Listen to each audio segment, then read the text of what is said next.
Oh, You I recording, clicked Big Josh the Boy? button. I clicked it. It looks like Did you my click audio. the right button? No, I'm streaming right now. That'd be awesome. I honestly, not that I would expect you to do it, but just the way things have been going for me these past couple days, like I wouldn't be surprised. Because guess what? I got a fucking tale to tell, Big Josh Boy. I can't wait. So I go to breakfast with my parents yesterday. Okay. I was like, all right, I'll go to breakfast with you, whatever. It was kind of hilarious because, of course, I ordered chicken strips, which was actually, here's the thing. It was actually a bad idea because, yeah, it was just, you should never order chicken strips at a place you've never been to before. I got to be real, Big Josh Boy. Like, it's just, it's Why one of is those that? I feel like foods that's a that can safer be one. really gross. No, it's not. Because some places. So what's the safest food to order then if you've never been to a restaurant? Like fucking eggs and hash browns. Easy. Eggs? Yeah. Oh my goodness. No. I would rather do a scramble or like an omelet or something like that. Like I feel like that's much, much safer because here's the thing.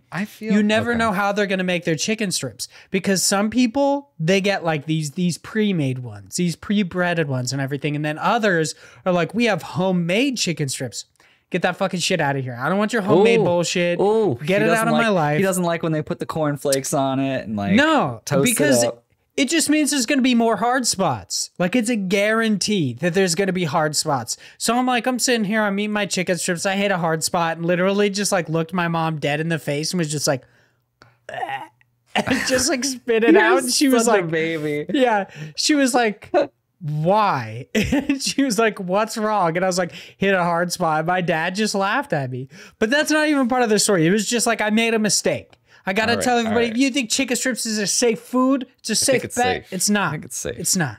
It's definitely not. Okay, so get my chicken strips, whatever. Eat it. It's fine. Okay, it's fine. Ooh, like the fries are the best part. They have like the homemade fries or whatever. That shit was pretty good.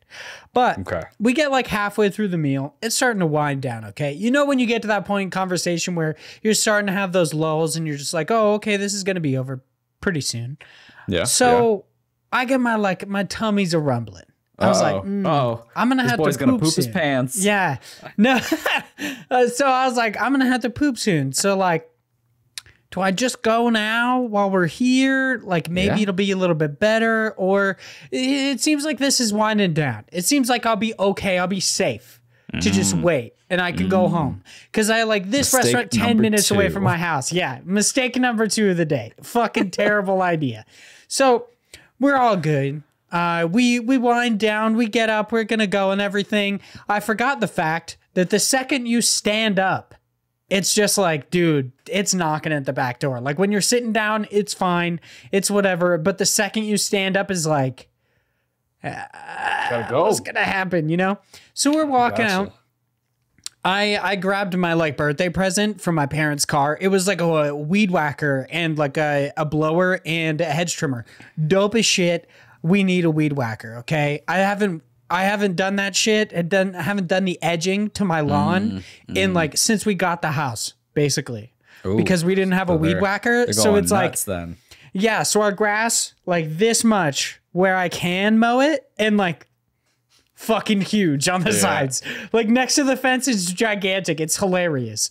But well, actually there's a person who like is like back there. It's like not directly behind me, but one to the right. Their backyard, not even joking, the creepiest shit I've ever seen.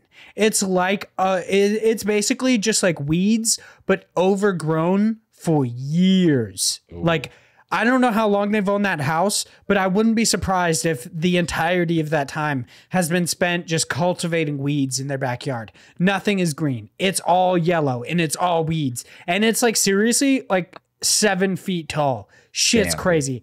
I could see it from my bathroom window upstairs. But so I get in my car and everything. I get this weed whacker. Fuck yeah, I'm a weed whack my lawn. I ended up forgetting to plug in the battery, so I didn't use it today. But whatever. Ooh. It was mistake number 3. Yeah, dude. A weekend full of mistakes. All right. So I'm on my way home, and it's like that moment where you've got like it's like a gopher. It's like a turtle head poking out. You're like, dude. Like I'm not even joking. On my drive home, there was a moment where I was like, am I just gonna have to be okay with shitting my pants right now?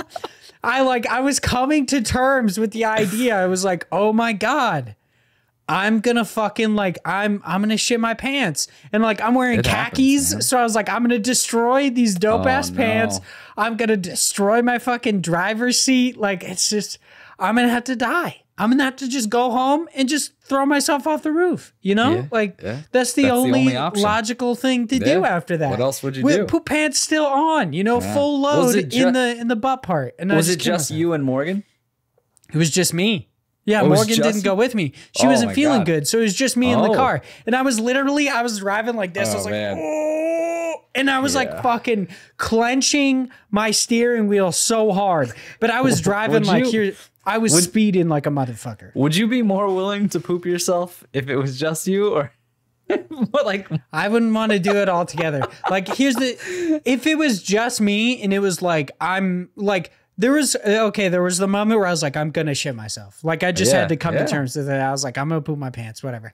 But I stopped and I was like, in my head, I was like, you're a grown fucking man. You're not going to shit your pants. Time to suck that right back up. Yeah, I was like, no, I'm not shitting my pants. And it was like God read my fucking thoughts and was like, ha, no. And the second I thought that moment, we pull around this bend, shitty little dickhead is in the middle of the street in a fucking golf cart, just 2 miles an hour down the road. And I was like, dude, I swear to fucking God, I will hit you with my car. Like, I'm not even afraid at this point. I'll drive you off the road. Like, my pants matter more to me. My pants and my pride matter more to me than your golf cart. Oh, jeez. Luckily, so this person turns onto the same road that I'm turning on. And I was like, come on. But then they finally pulled off a little bit onto the side. And I was like, fuck you. And just went around as fast as I could. I'm driving 60 and a 30. I was like, I don't even care. It was like a 35. But like. Oh, that makes it okay. Yeah, it wasn't a neighborhood is my point. I was like, I was driving quick, but I had full awareness of everything.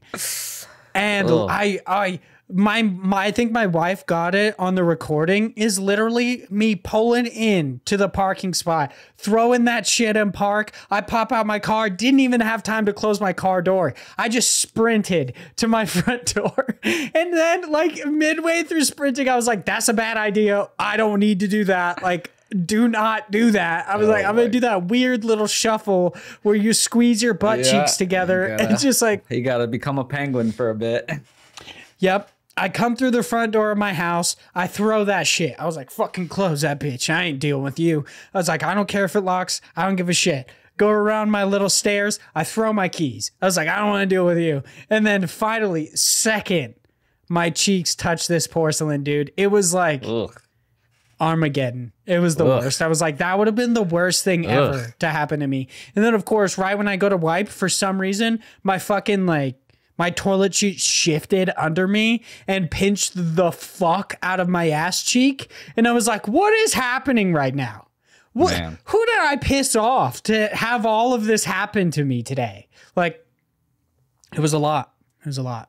What a story. Well, I'm glad you made it. The whole time I was like, he's gonna shit his pants though. He keeps telling me that he didn't, but I kept expecting you to be like, I got to the door and bam, it happened. And I thought that was gonna happen too. The second I pulled into my driveway, I was like, am I gonna shit my pants in my own driveway?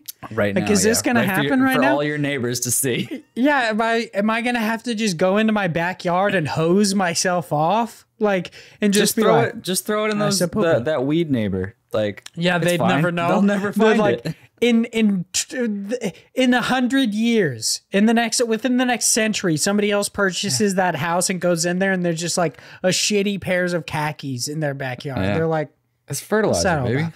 I walk up into my bedroom. My wife's like, where are your pants? Well, why are you naked? And I'm just like, it's how I roll. Pooh Bear or nothing, dude. Yeah, that's it. Like, I went to the restaurant like this. Everybody's like, and big nuts. Like, that's just how I roll, you know? But yeah, dude, Sounds about right. Worst thing. I hate it. Like, with my natural anxiety about like just this whole situation, it was the worst.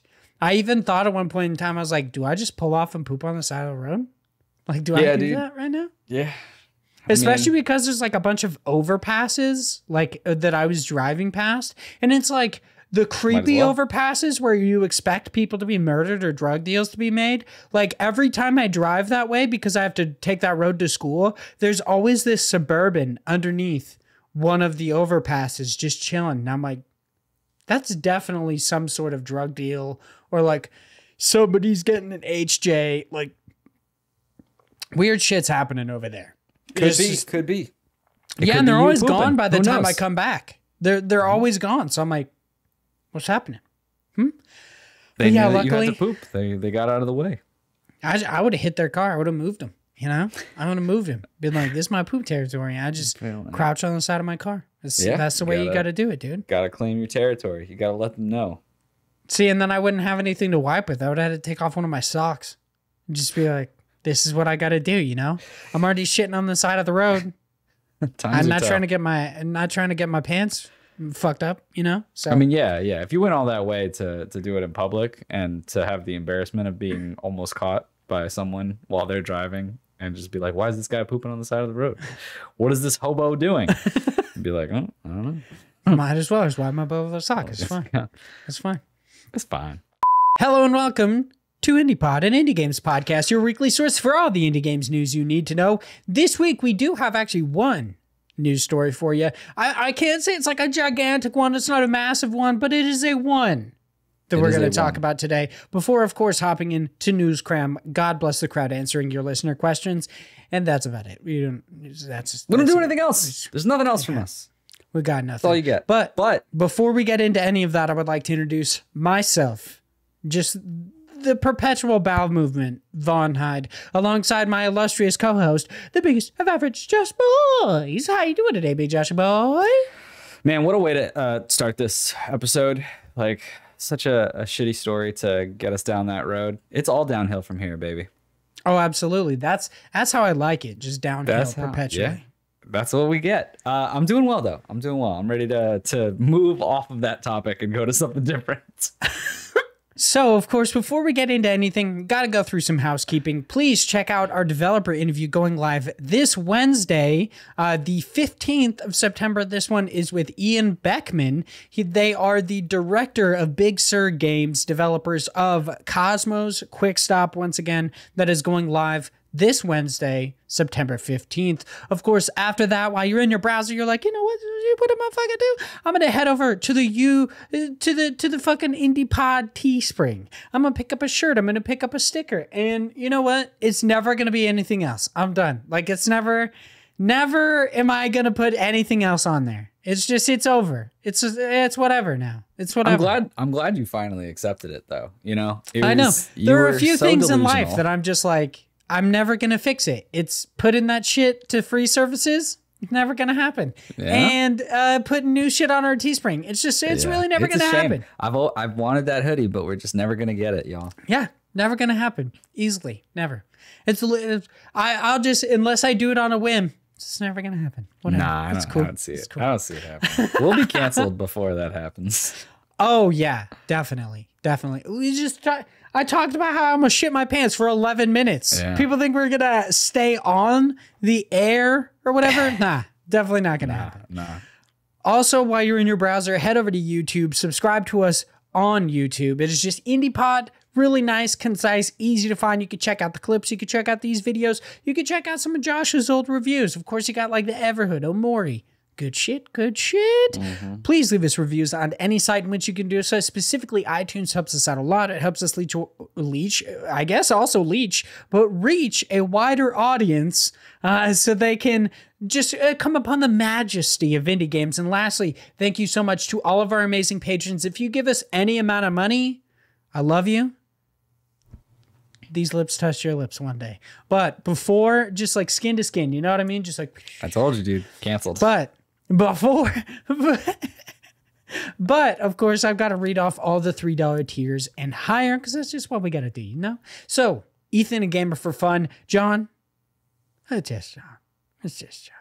We'll see Mixamatosis, aka Mix, Zach Durham, Chase Hopkins, Philip Renshaw, the one by of Australia, Josh Nichols, aka Active Josh, and Sam Fillion from Canada. Thank you all so much. You are all so amazing. And it's time for us to talk about what we've been playing this week. Now, I don't know if my face is actually touching this microphone or if it's just in my head. I think that my beard hair is touching this microphone.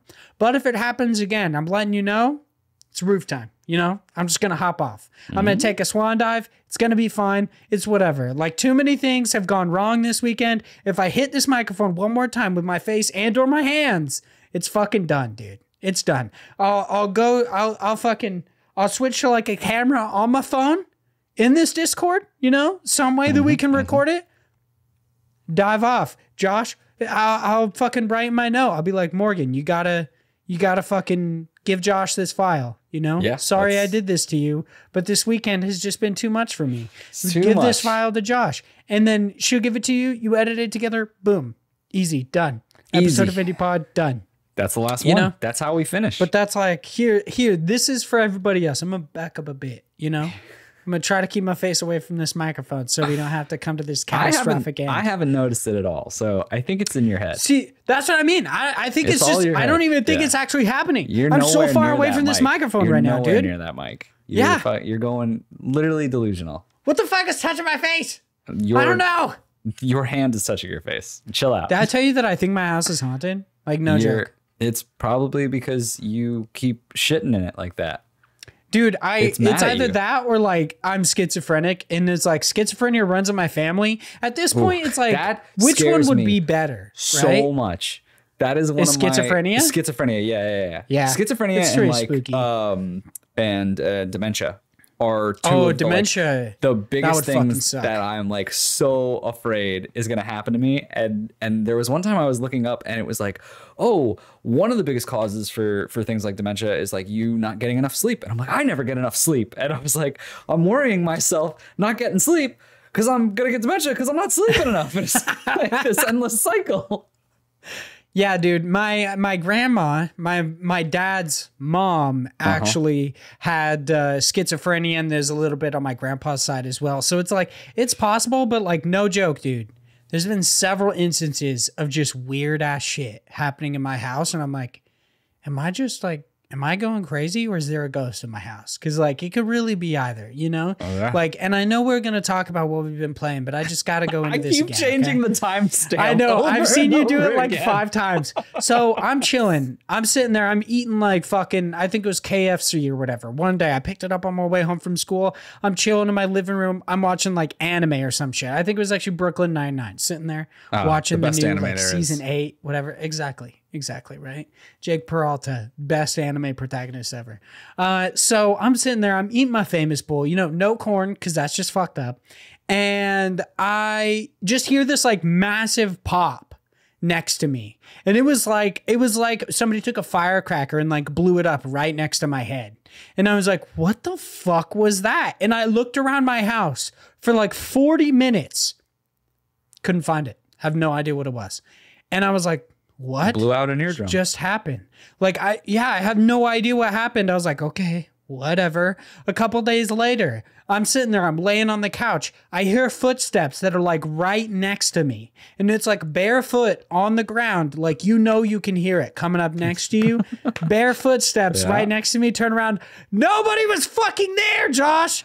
Nobody. Okay. What is happening with my fucking life? And then like a couple days later, I'm sitting in my living room. I hear some fucking pots crash in my kitchen. And I was like, what the fuck? What is happening? I walk into my kitchen. Nothing. No fucking pots moved. My cat's not in there. Nothing fucking happened. I'm either going crazy or there's a ghost in my house. Have you considered talking to someone about this? Nah. I just go crazy instead. It'll be fine. Oh, man. Good stuff, man. Yeah, I'm a little worried about it, but you know, it's fine. It's fine. What's the, I mean, Go see I'll just make it into content. It'll be like, Yeah. what is it, like paranormal whacktivity? And I'll just be like chilling, you know? Yeah. I'll be like, did you hear that? And they'll be like, no, you're literally just recording you sleeping on the couch. Like, I don't know what you... And I'm just like, there's footsteps. You could start doing little indie pod, you know, behind the scenes. You could start showing off your place and be like, oh, don't go there. There's ghosts in there. Yeah, it'll be like Bo Burnham's Inside, where he slowly, like, basically just went insane. Yeah, over time. But I'll just do the same for IndiePod. That's It'll be literally like this is just following Vaughn's descent into madness. That's what IndiePod is. You watch from episode 1 to now 152, and you're slowly getting to see your dip into madness. Yeah, that's This is literally just a documentary about you going insane. It has nothing to do with indie games anymore. Yeah, that's absolutely true. Speaking of indie games, Big Josh Boy, now I'll let you put down that sweet time code. Oh, thank you. You've been playing Crown Trick by Next Studios. Please tell me about it. I believe this is either a game that did we talk about it in God Bless the Crowd? We've talked about this game before. We've talked about this game because when during one of the Steam demo festivals a year ago or so. Yep.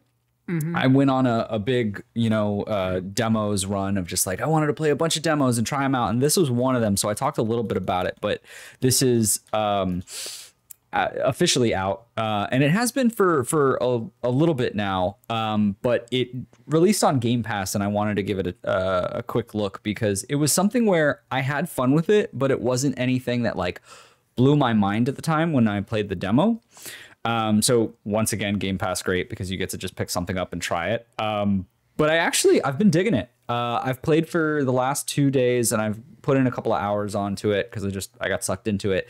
It's really fun. It is a isometric turn-based game where it's like a top-down view. You have this character and you're on a grid and you're moving square by square, right? And the way that time works in this game is every time you move, enemies move. So any action you take, anything that you do, whether it be a skill or it be you attacking with your weapon or just movement, the enemies will then correspond and act accordingly.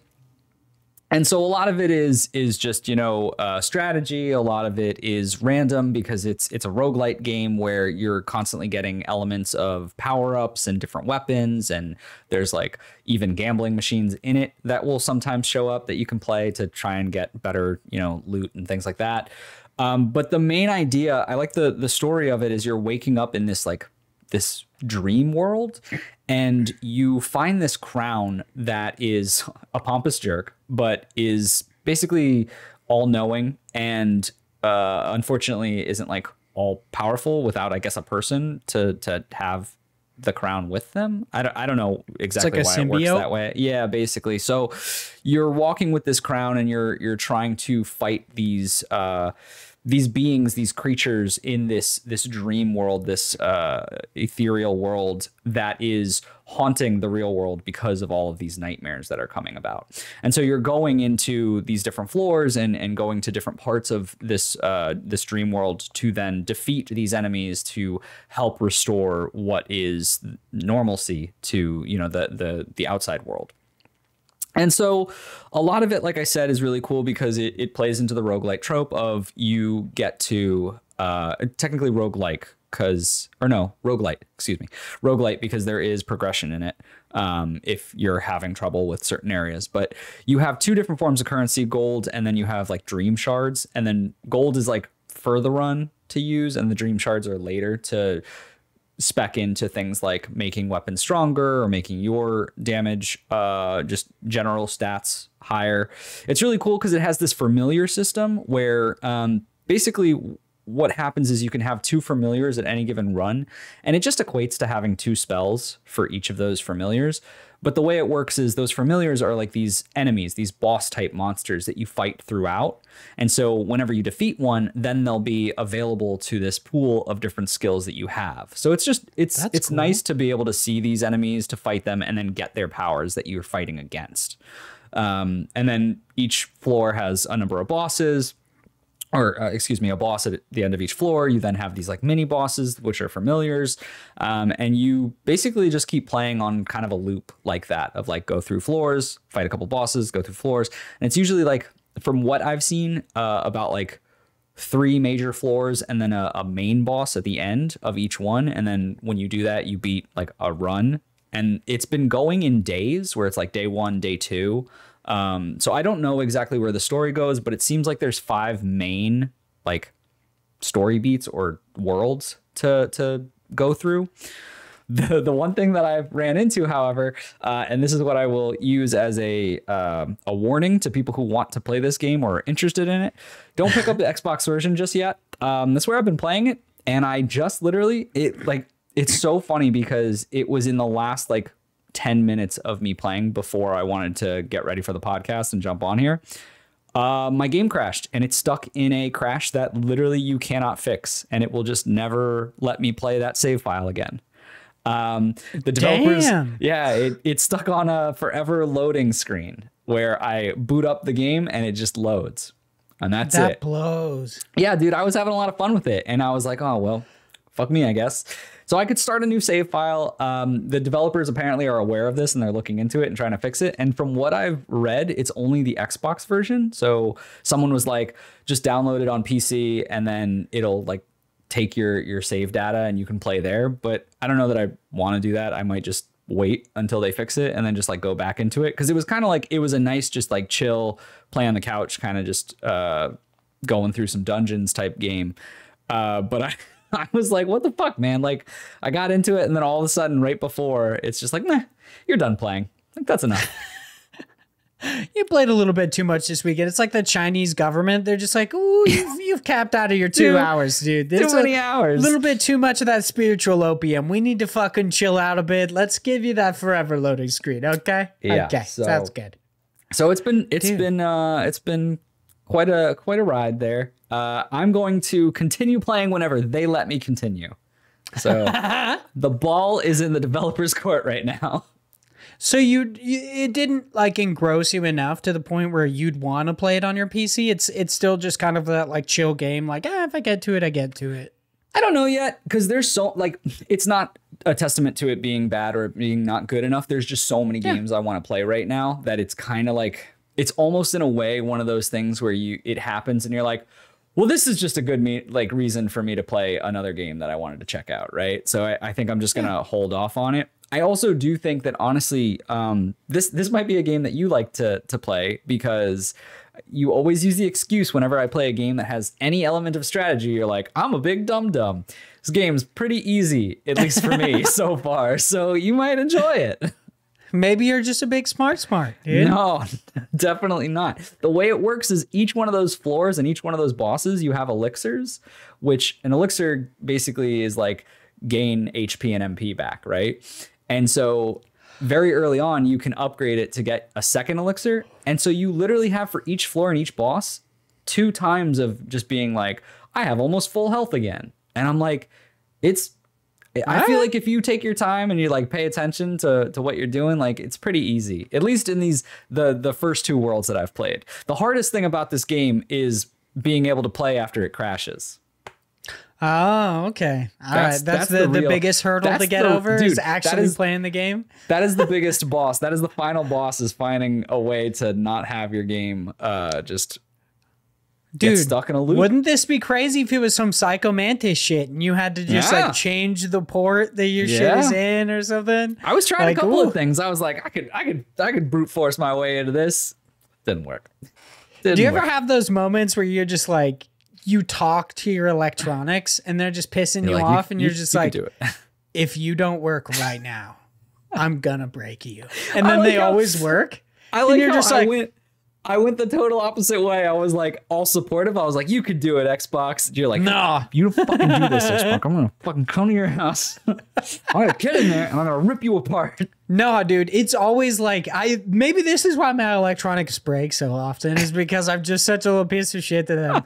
But like, I literally, like, when something's not working, you just look at it and you're just like, if you do not start to do the one thing that you were built for, I'm gonna lose it on you, like for real. I mean, granted, I do have moments where the rage kicks in, but I don't do that as much. I don't try to talk to it. I'll just yell in the general direction of the thing. Oh, okay. All right. Checks out. So one question I do have, and this is a Vaughn-ass question. I'm sure. Does your character have arms? Because it's just like your swords are floating, your guns are floating, everything's floating around. Where the fucking arms at? You don't. She doesn't. Seemingly, it's a she. They don't have arms that are visible. I don't know why. Did they ever bring up the fact that they don't have arms? No, and not that I've seen. And there's a cutscene, which is like a cool little animated cutscene to show it off. And it is weird because they're being attacked and they're like dodging around, and then they get like I think it was the crown shows up, and then they're able to like and they have like the sword and the gun and everything. That it just float around. So yeah, I don't know. It's something that I didn't question, but I did think that like maybe it was like a Rayman-esque scenario where it's like, maybe the people in this place just don't have like tangible arms, but then there are other characters with arms. Yeah. So where is this person's arms, dude? I don't know. But I don't know. Maybe they're just being that like badass anime protagonist that does like the sword thing. They're like ta-ta. And then like your body's just cut in 85 pieces. So maybe there are arms underneath there, but they just move so quickly that you can't see them. That's got to be it. I tell you what, though, when I ever play this game again, when it's fixed, I will let you know. You're going to try to spot those arms? I'm like, where their arms out, dude. I've seen them fight with gauntlets, too. And they're like fists. And they're punching, but there's no arms. Yeah. I was like, Where's your arms at, bro? What's up? Yeah, I do love the variety in this game. I will say of the different weapons and things like that, and all the abilities. Like it's good. I think that like people who are looking for like hardcore strategy games, this probably isn't it. But I think a lot of people would have fun with this if they could play it. If you can actually play it for more than like 2 hours, Yeah, like play it on can PC. actually sink play it on your teeth PC for now. All right, there you go. For me this week, not really playing any indie games. I fucked around in a couple different games, played some more Cyberpunk, played some Destiny 2 with like my roommate and some of my friends. And then I told myself that I was not going to do this because I was like, you know what? Did you not play any Psychonauts? Open beta. Literally none. Oh my God. I'm actually gonna play some more today after I do some homework. But because I do want to play a little bit more. Probably not. So no, I was like, I'm not going to play much of the New World open beta because it's all just going to be deleted anyway, like all of my progress. So it's like, I'll play enough just to make sure that I can stream it, which I can. And I'm actually very excited to do. Did you play like 3 full days? Yeah, I did. I was like, I'm not going to do too much. I'm not going to play too much. And then immediately afterwards, I was just like, but like I might want to capture some footage for like maybe some YouTube videos I want to make of it. So it's like, maybe I'll just play a little bit more. Maybe just to get myself acclimated with it. And I just fucking played like all weekend. Every moment I had free, I just played this fucking I don't want to talk about it on the podcast because it's not a fucking indie game. But I want you to tell me about what it's like. I don't know. Afterwards. Amazon's kind of an independent company. I want you to go fuck yourself. How about that? Yeah, I'll tell you what it's like afterwards, don't you? Yeah. I'm gonna try to sway you over to that. Because I have friends who already have tried to sway me into this as well. Because they're like, "Oh, New World, yeah." Big Josh boy, you want to play an MMO with me, dude? MMOs suck. They suck so hard, dude. And this is like a twofer for you because you're not a big survival craft fan, and this is like also has very limited aspects of that. They don't have like where you have to eat. Oh, no. Oh, well, then you don't have to eat, but you do have to craft all your like equipment. Like a big part of this is actually crafting equipment and stuff. I'm so exhausted of crafting games, dude. There's too many. Really? I just love There's so many. Well, maybe you should just play less, bro. You know, dude. There's all my friend group. Fucking, they won't shut up about anything that has crafting. Yeah. They're like, this just gonna be great, and I'm like, no. Yeah, I mean, they did get super into Valheim, so they got Valheim. We tried out a game called Craftopia. I didn't put it on here, but I did play it. Janky as fuck. Shit on it. I didn't want to shit on it, but it's the jankiest thing I've ever played. It is, and it's one of those games where they're like, hey, do you like crafting? Do you like crafting every fucking thing imagine? You craft a building specifically to craft hats. Why? Like, Why not? How else are you going to craft a hat, bro? Why do we need this? Why do you? I don't need this hat that much, right? Yeah, this one it's much more akin to like of MMOs. It's a lot like RuneScape, but like RuneScape, if it were more of an industrial revolution instead of like fantasy and magic, and you get to fight rats. Kind of like, well, yeah. I mean, I assume so. I haven't run into a rat yet. Oh, well, fucking, like, I don't want to then. That's the only thing I like to RuneScape. Really? Okay. Well, there's no giant rats on Eternum yet, but I have killed like people that were cut off, like right here. You know, they lost their legs and they just crawl after you. It's kind of like a rat. That's just saying. That's debatable. Just saying. Very debatable. It's pretty intense. I've also I've shot a lot of turkeys. Just gobble gobble. Just saying. I killed a pig the other day. Wow. This sounds fun. Sign me up. I gathered a lot of herbs, like some hemp. Could you? These games are so boring. I know. It's just like saying it in the moment. Yes, I was having literally so much fun, but explaining it to somebody where I was just I gathered hemp for 3 hours out of a day. They're just like, wow, so fun. Anyway, let's move on. Had to do it to make bullets, Big Josh Boy. It's just what you got to do if you want to use the musket. I'm sorry. So our first news story for today, because of course, like I said, I ain't playing too much, so I'm not going to talk about it. But our first news story for today is over on IGN. It is written by Jared Moore. And I say first, but it's our only news story, so let's just get into this one. First and last. Yeah, very true. It is Stardew Valley creator focused on unveiling new game rather than updates. Stardew Valley creator Eric Barone says that he is currently focused on creating a new, unrevealed game rather than fresh updates for his immensely popular farming simulator. I don't know why, but I find that to be such a weirdly structured sentence where they're just like, he would rather focus on this other game than his really popular game. Well, that's definitely just me reading far too much into this. It is, but I think that they kind of are doing that because people see this story and they're like, why would you when you're probably like getting a lot of revenue? Oh, actually, I don't know how Stardew Valley revenue system model works, but like there's a lot of people. We'll talk about it. They've actually sold 15 million copies. I meant like in game. Like, why would you keep consistently keeping people in there? Right? Oh, like, yeah. I don't know, dude. They had that fucking tournament. Like, people are playing Stardew Valley. That's true. That's true. But where's that money coming from? Right? Like, who is that? Is that Eric's money? Is that Mr. It is Barone's also that is a good question, but it is also coming to Game Pass soon as well in the end of 2021, 2022. So it's like, obviously there's some money being poured into Stardew Valley. People are still playing Stardew Valley. It's a very popular game. My point being though, is like, why would you walk away from that if it's so popular and then create something else when you could just keep doing stuff to that and make it even more popular, right? Like you've got like it's the idea of like if Epic was just like, well, Fortnite was successful, let's stop doing that and work on something else. Like you'd be like, what? No, what are you doing? Like anyone from their board would be like, you are fired. Like we need new people because like we're going all in on this Fortnite thing, right? Like that's kind of the same mentality. So I get why you would write that and why some people would be like, why though?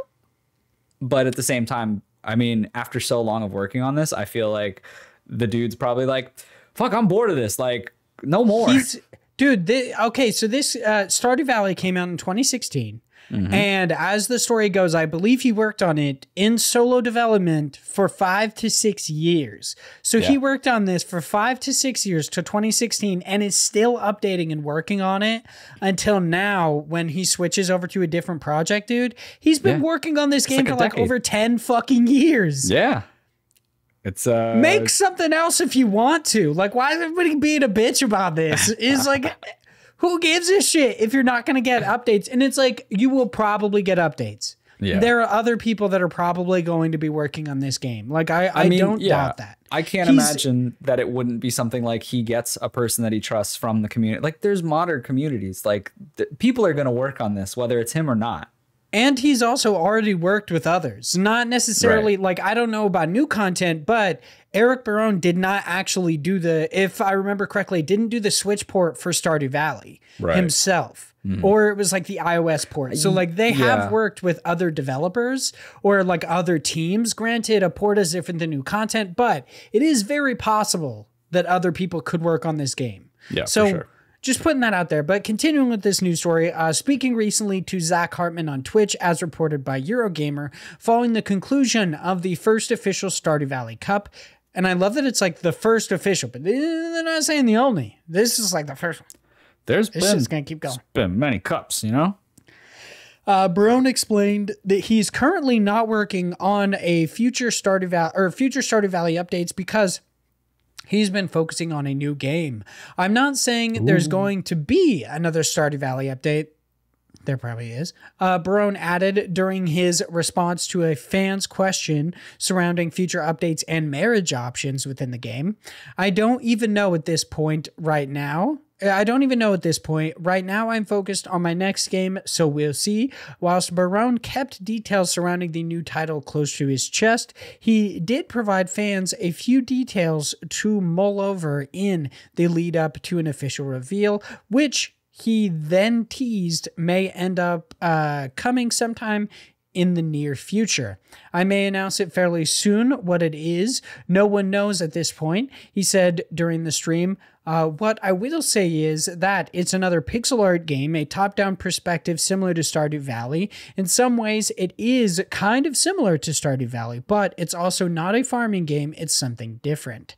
Ooh. As previously mentioned, details surrounding the new, we'll move on. That's pretty cool. That's most of the news story. Yeah, they just kind that's really it.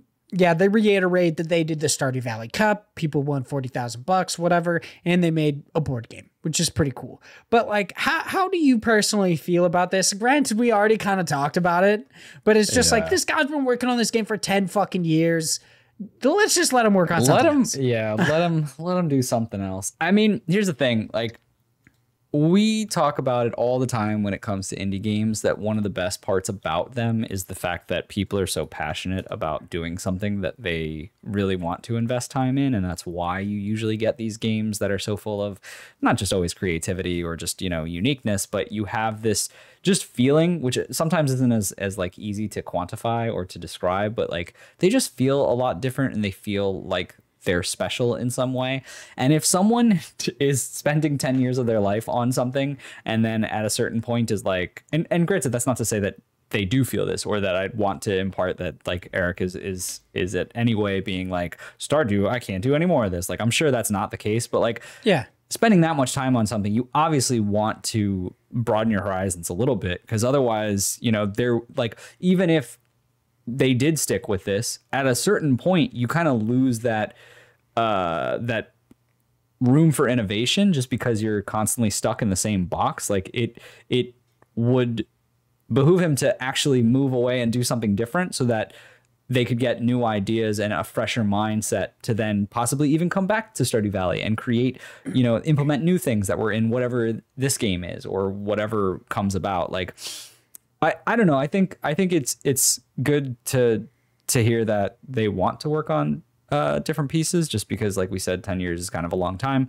And I feel like it's got such a big community at this point that it doesn't need him to just be, you know, the only person on it or like on it at all at this point. Like, I feel like there's definitely dedicated fans or dedicated people who have the skill sets that can keep pushing this along if put in the right hands.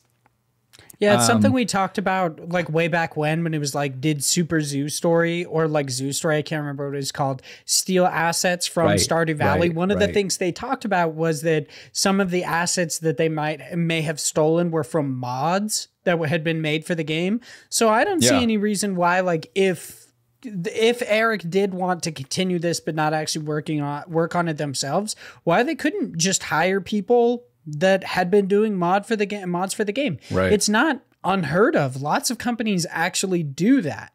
Yeah, for sure. Valve does that all the time with all the people who like modded the Left 4 Dead 2 games, and like Valve just Epic has done it. Technically, like Sony has done it with Media Molecule and Dreams. Like, people are making shit in Dreams. They hired some of those people to actually work for the company. So it's like, it's not unheard of for people who make mods to actually come in and work on these games, especially because this is your point, is that I feel like games only suffer when you don't have the passion to develop them anymore. And if somebody just in their free time develops this game for fun with absolutely like no monetary incentive, who is more passionate than that person to develop this game? You know? So like maybe that's something that happens. I don't personally know. Also, I imagine Stardew Valley is like a perfect source of passive income for Eric Barone. He probably is just like chilling on a pile of money. He's like, people just keep buying fucking Stardew Valley. Whatever. I mean, and like, I'm not coming at you or anything. Good for you. You made an awesome game. People love it. And you made it like, I don't want to say exclusively by themselves because I don't 100% know that. Right. We've often talked about the like whole solo dev thing. A lot of the time, they're not actually solo developers. Yeah. But still made a game by themselves. It was a hit. And they actually deserve all of the praise because however much I might not like them pickaxe animations, people fucking love that game. Yeah. Yeah. So I'm interested to see where it goes because one, we've talked about like neither of us care about Stardew Valley, right? Like to a degree, like I would never play it because like I just said, I'm tired of like these farm games or these crafting games or like just I don't want that, right? And that's just me. That's good jelly, not my jam kind of a situation, right?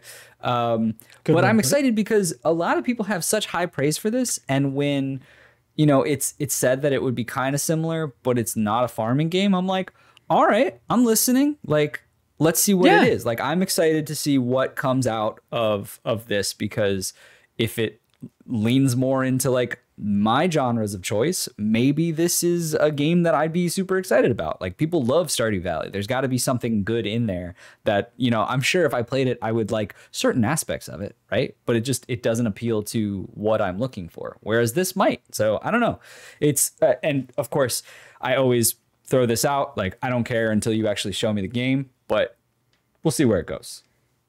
All right. I think we thoroughly covered this singular news story. So now it is time for us to hop into News Cram. News Cram is our weekly wrap-up segment. We, the hosts of IndiePod, an indie games podcast, cram you full of all sorts of indie games news. We have one quick news story for you today before, of course, we hop into a whole bunch of new stuff.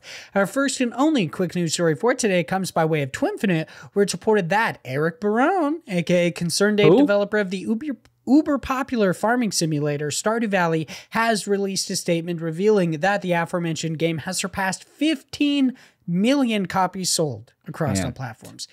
That's crazy. That is crazy. We also cannot stop talking about this game. I know. There's always something about it. It's kind of like how I just refuse to talk about Star Citizen anymore because if I did, like if we had, it was seriously like a year into the podcast, I was like, I'm not talking about this game anymore. Because every week there was some dumbass shit with Star Citizen. And right now, actually, I believe there's like either a lawsuit or like some sketchy shit happening with Star Citizen where people are paying for just ship concepts, not actual ships, just the concept of the ship. Very weird. I'm not super like informed on it. I really don't have any idea. But if you're a fan of Star Citizen or you just want to know more, bunch of articles I saw. Twinfinite also reported on it. Speaking of Twinfinite, dude, in this article, they spelled Eric Barone's name wrong like 6 times. Oh my God. Like over and over again. Ooh, and it was like, they were just like Eric Bone, aka Concerned Ape. And I was like, that's not their name.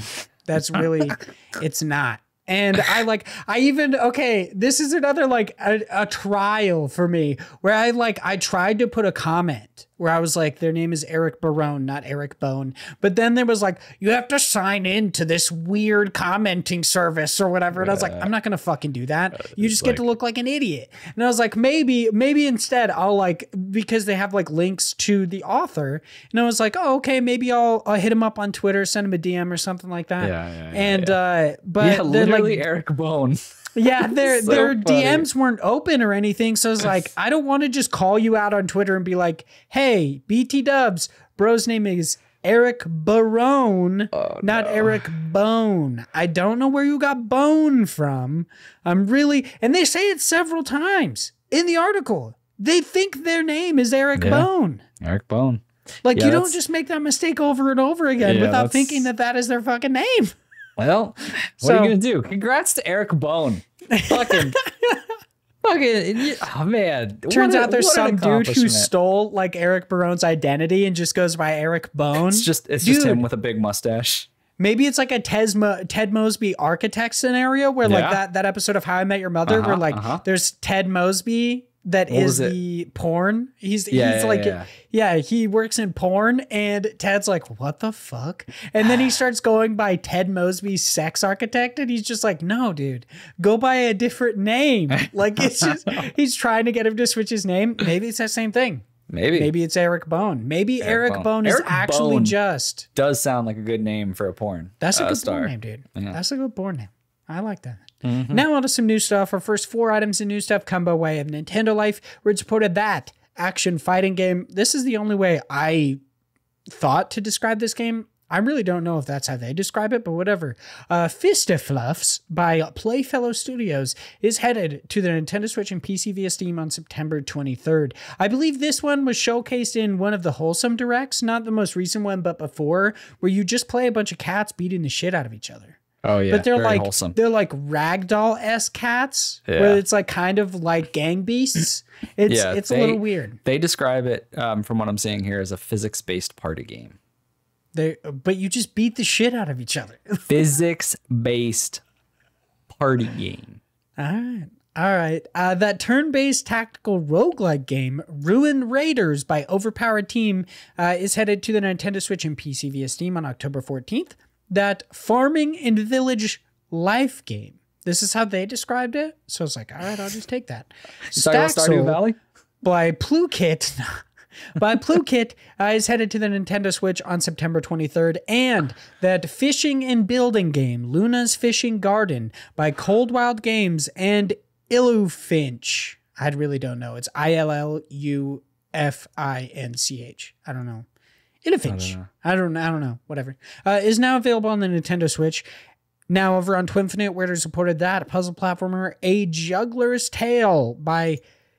Ooh, this is another one. It's like Kale I Do's Cube. Kale I Do's Cube. I don't know. I Do's That's a little. Cube. It's KaleIDOSCUBE. Kale is Kale I Do's Cube. Does Cube. Whatever, is headed to enough. PC via Steam and all current gen platforms on September 29th. And lastly, that survival game, The Rift Breakers by Exor Studios, is headed to all current platforms, current gen platforms, including PC via Steam on October 14th. So, Big Josh Boy, we've been blessed with so many amazing indie game news stories that it is time for us to hop in to God Bless Your Crowd. We gotta get back to them creators. This week we're of course headed over to Kickstarter once again. It's a good crowdfunding site. We're headed over to Kickstarter to talk about a game called Cybel. It is a frantic top-down shooter set in a unique occult science fiction universe. The developers are looking for $11,810 as of the time of this recording. They have 1,412 with 44 backers and 24 days left to go. The developers are Indubitable, I believe. Indubitable. I don't really know. To get it on the ground floor and actually get a copy of the game, I believe it is $15. Well, it's okay. So it's $18 or 15 somethings. I'm not sure what that currency is. So moving on, Big Josh Boy, how are you feeling about this game? You earlier described it as a cross between Hotline Miami and Ape Out, and I feel like that is actually a very apt description. Yeah. I would say anyone who has any interest in those two games, they should probably take a look at this one because it's very reminiscent. It has that top-down look. It has that fast-paced action of seemingly, I believe you can die in kind of like one hit, but you have certain things that allow you to rewind time, some special abilities. I think it's like 3 times in each level. You have dash mechanics. You have what seems to be different guns that are interchangeable based on certain things that happen in the game.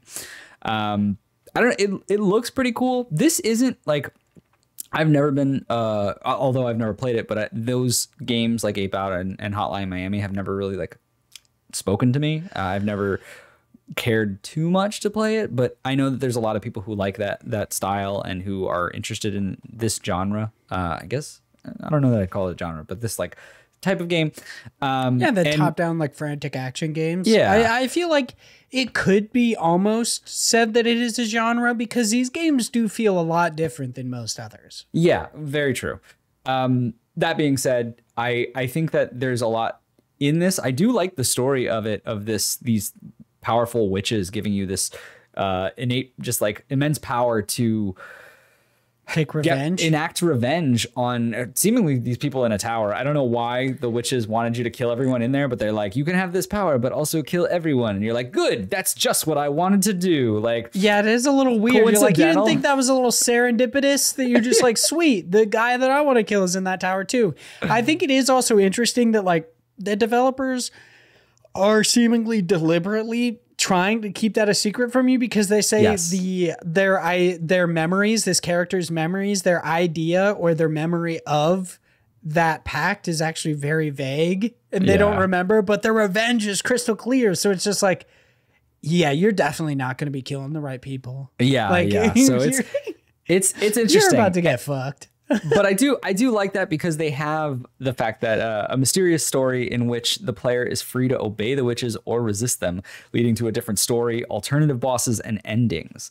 So cool. I always love any game that has multiple endings in it or different paths that you can take, even though I usually only play the games once, but I just enjoy a story having more of that, like, what's the path player that you agency? went down? Yeah, exactly.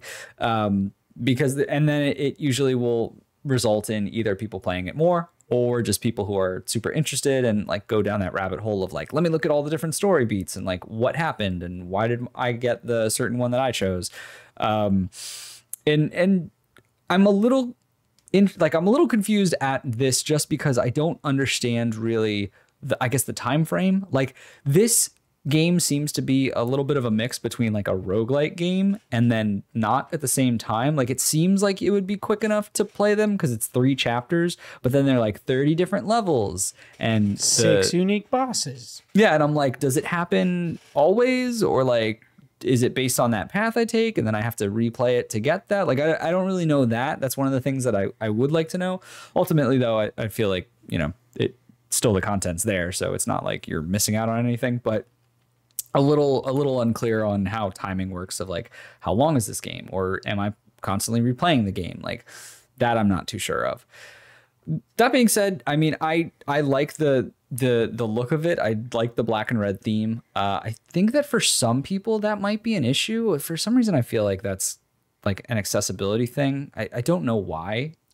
It's coming to me. I could see it like with certain variations of like color blindness, it could be a problem. Yeah. I'm not necessarily sure. I really don't know. I know that people can be like blue-green colorblind and there's like a large variation of it, but I could see that possibly being an issue. Yeah. It is also very possible that the developers have some sort of like colorblind feature. True. Accessibility in the settings. Yeah, I'm not sure. And once again, like even if they don't now, like the whole point of Kickstarter is that they'll change things a lot down the road. Somebody could give them some advice and be like, "Hey, game looks cool, but I guess that like game looks cool, but ironically I can't see it." Game sounds cool. Wish I could see it. Maybe I'd think that afterwards. Yeah. I don't know. And granted, this might just be me putting in things, but it is very like in certain scenes and I think it's when you die, it's like very aggressively like boom, it's like all red. And I feel like that might, it looks like a red shockwave. Yeah. That might be a little bit too much for certain people.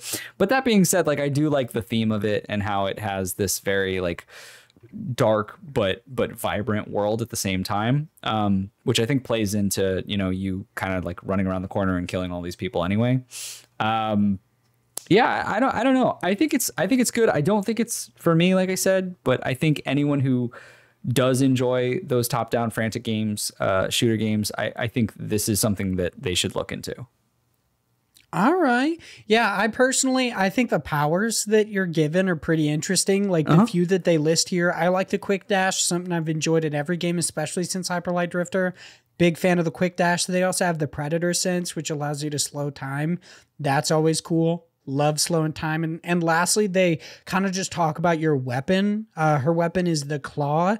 Like the gun wand, it has many shapes that you can unlock with coins, shift blades of thorns, ferocious talons, toxic spore spray, and more. I think that's really cool. I like the kind of like modular weapon. That's something that I found so cool about Control. Granted, I haven't actually played the game yet, but like the modular gun, I think that's very, very cool. Easily the coolest part about the new Suicide Squad movie is a Bloodsport's modular gun. Like just it is like the coolest idea.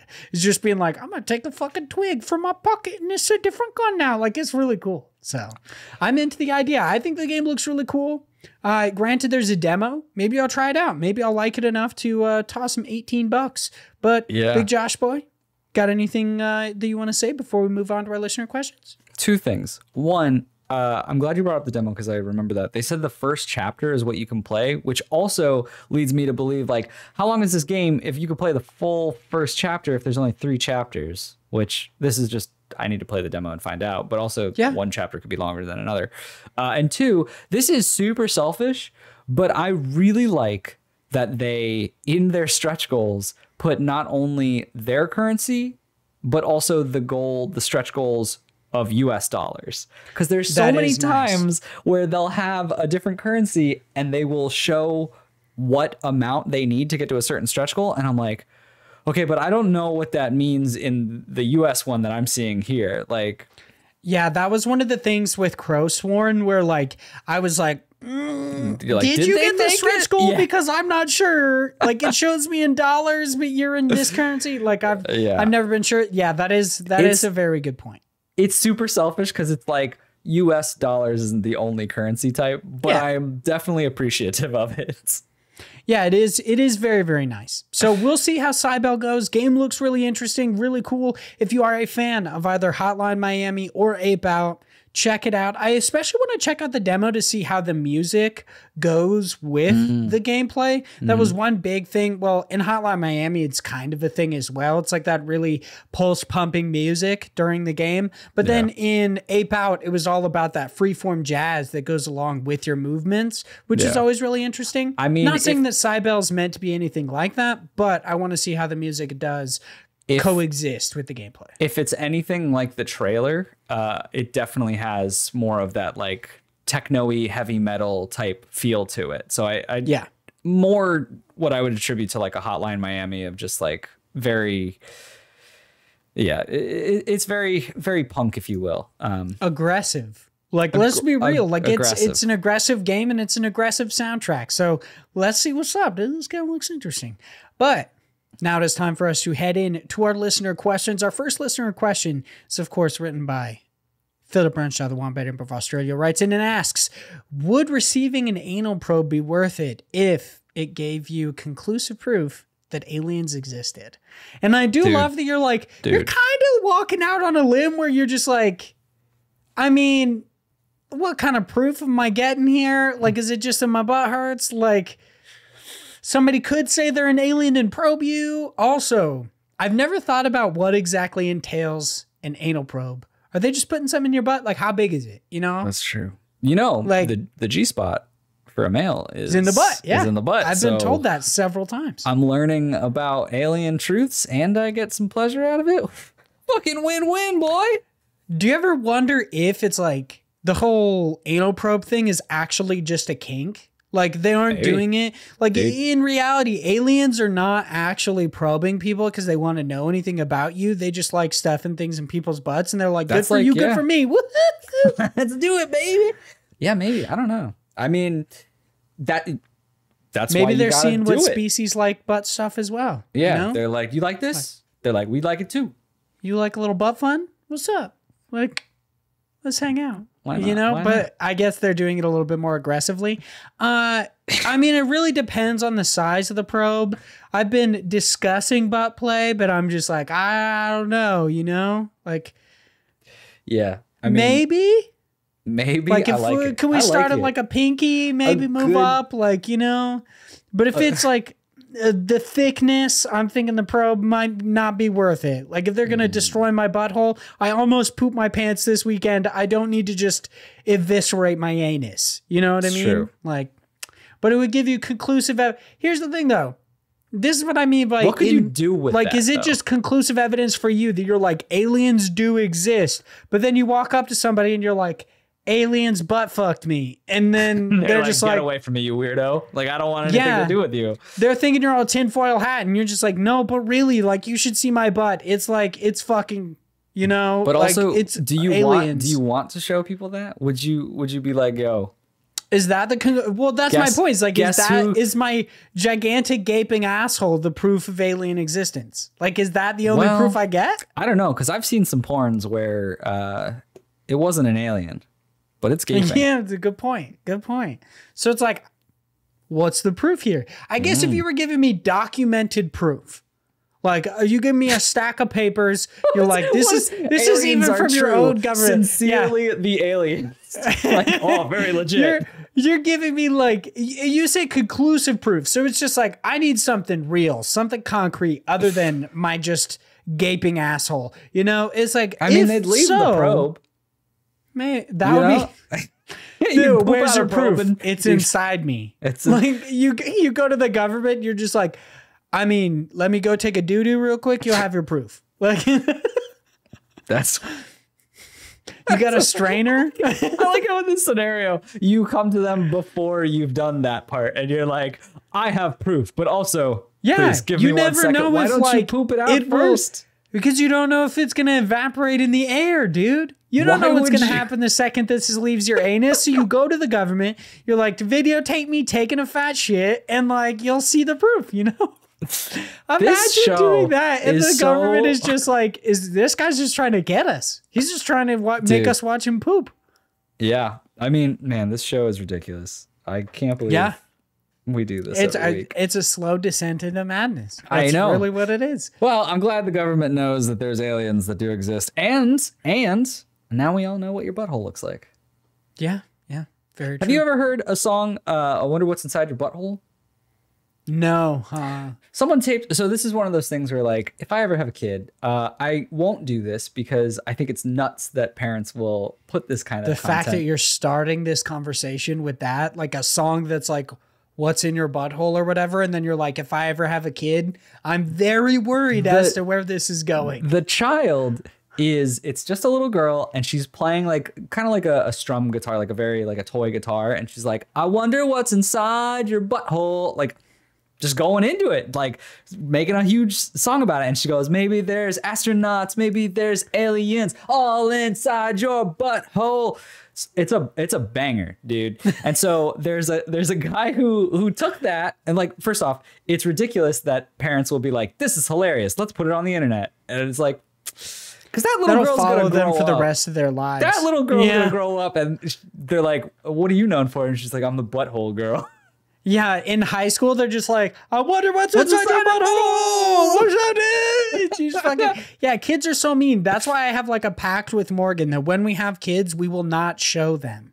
We won't talk about them. Yeah. We won't show them on the internet. Because I feel like it's just an invasion of privacy. Like, maybe for they don't sure. want that. Yeah, because they don't know what's happening, right? Like, at Yeah, that like point. they can decide later on Yeah. if they want to be on the internet. But But I'm for not going real, to do though? it for them.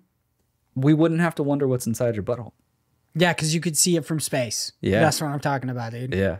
Fucking, Dude, that would be conclusive evidence. Be like, look how big my butthole is. Oh man, This is the evidence. It's true. That song is so good too. Like, someone took that song and made it gotta like watch a almost like a Blink 182 type song. It's so fucking good. Okay. You're like, it's like all the small things, but like about buttholes. Yeah. All right. So good. And Sam Fillion from Canada writes in and says, so, Vaughn boy, how is Cyberpunk 2077? I've been looking into it for a while, but didn't purchase. They didn't make a purchase because of all the negative comments. And how well is your PC running the game?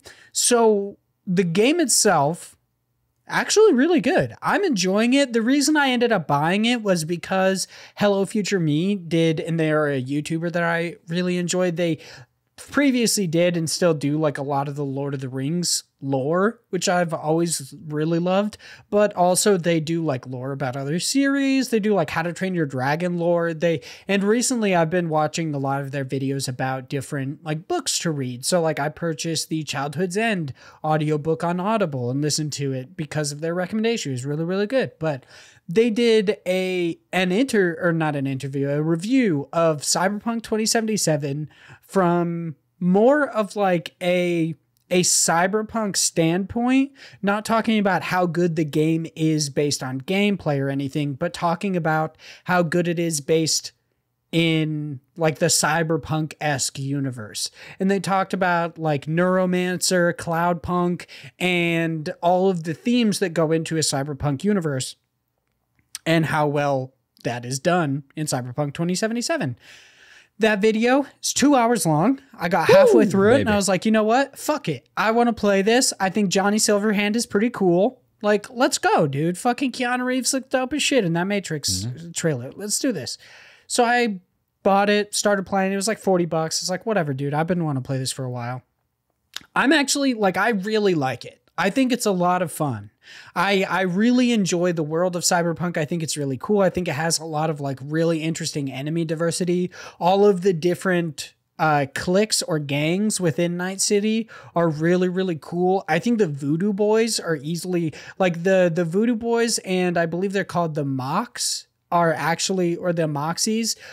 They're actually like my favorite gang so far. I think they're really cool, but it's kind of like Night City is ruled by basically gangs and corporations, and then there's people just trying to live their lives in between, and it's really, really fun. I like it a lot. I'm having a lot of fun.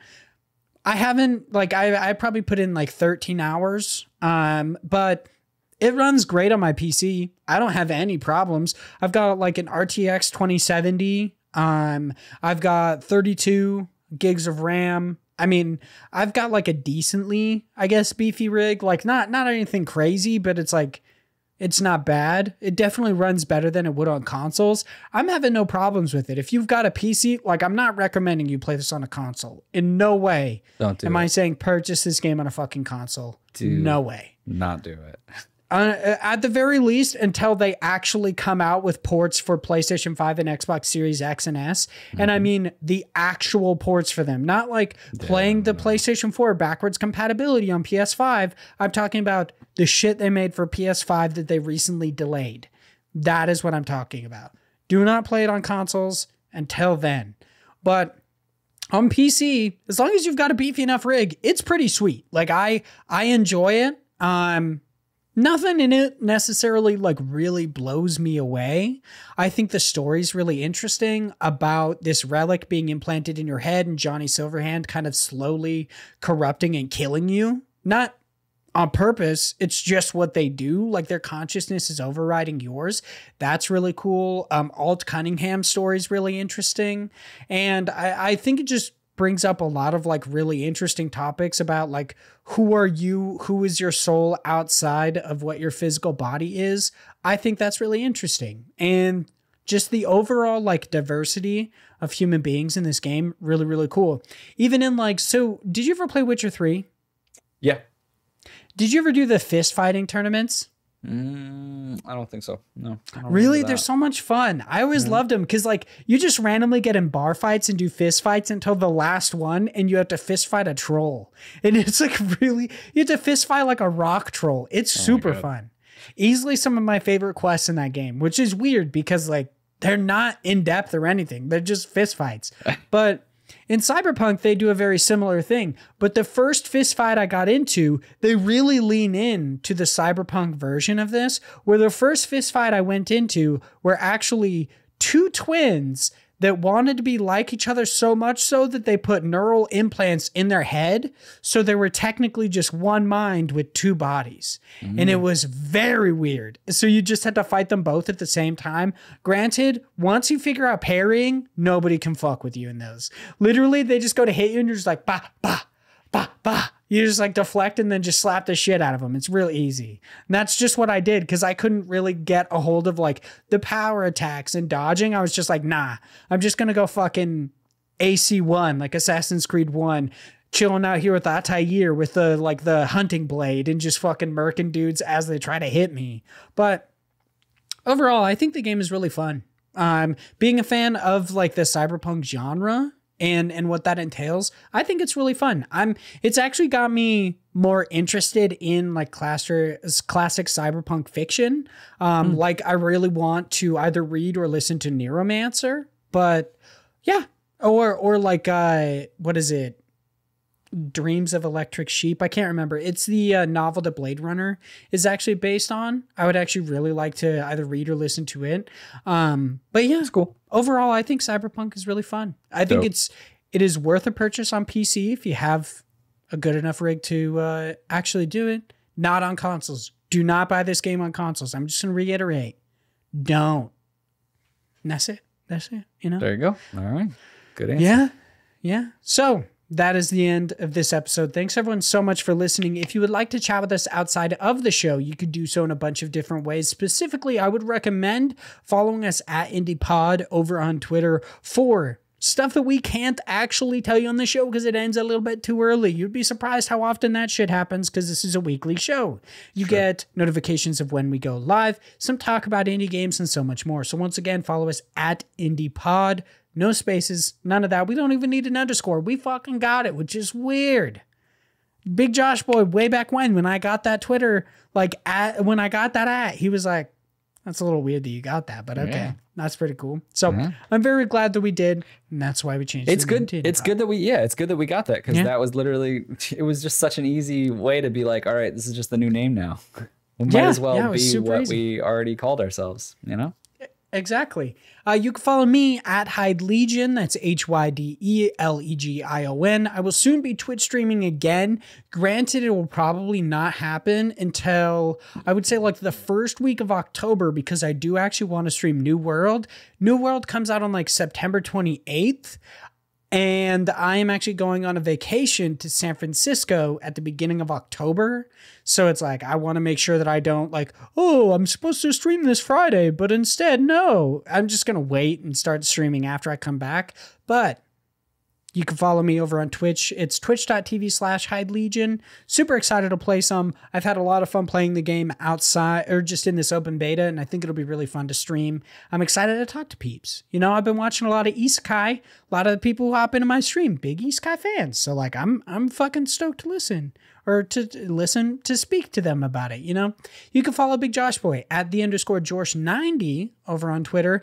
And you can check out his Twitch channel if he ever decides to Twitch stream again, which is twitch.tv/the_Jorsh.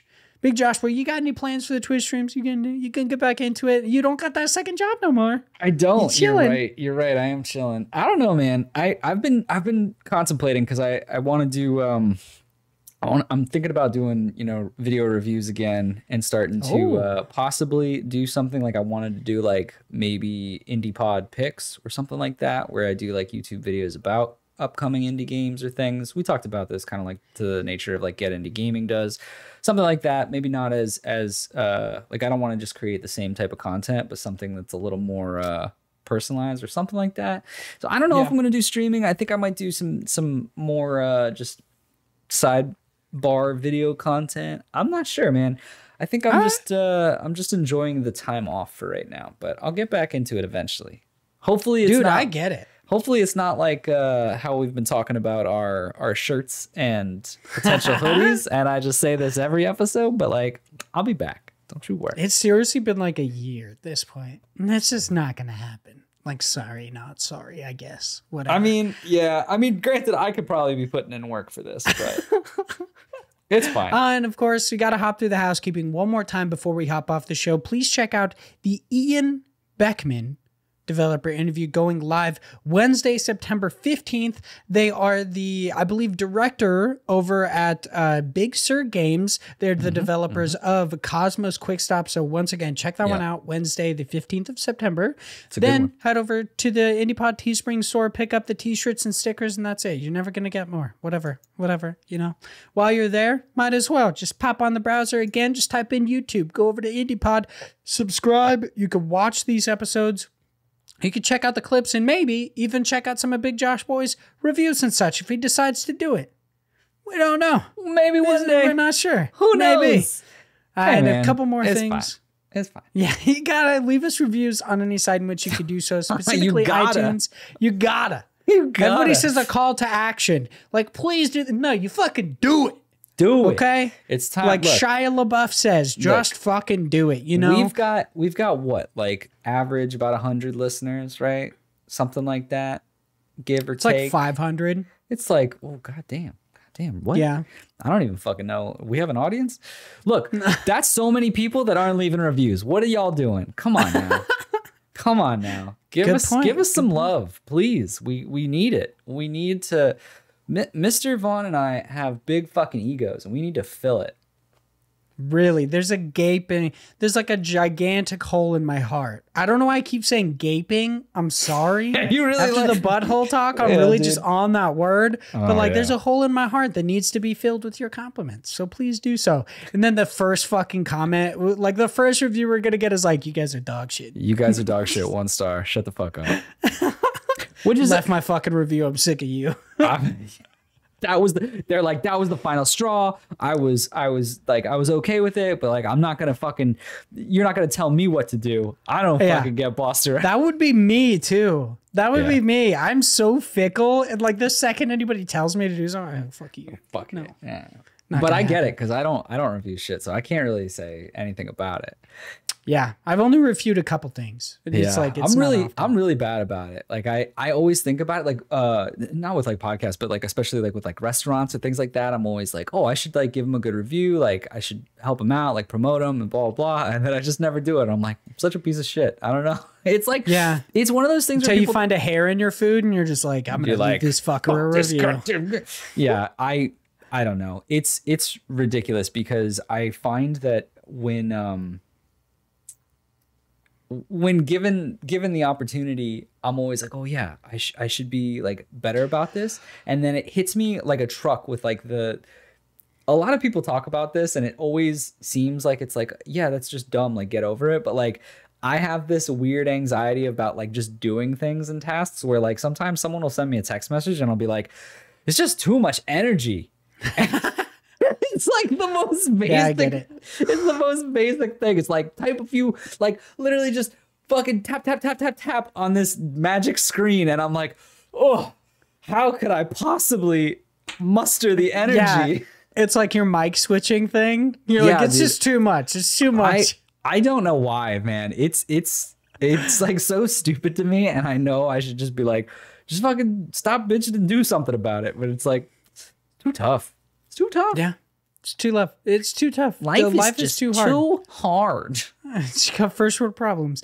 Lastly, just got to thank all of our amazing patrons at the $3 tier or higher. You give us any amount of money, I want to kiss you on the mouth. But of course, we gotta say thank you to the $3 tier and higher. We got Ethan, a gamer for fun. John, just John, just fucking John.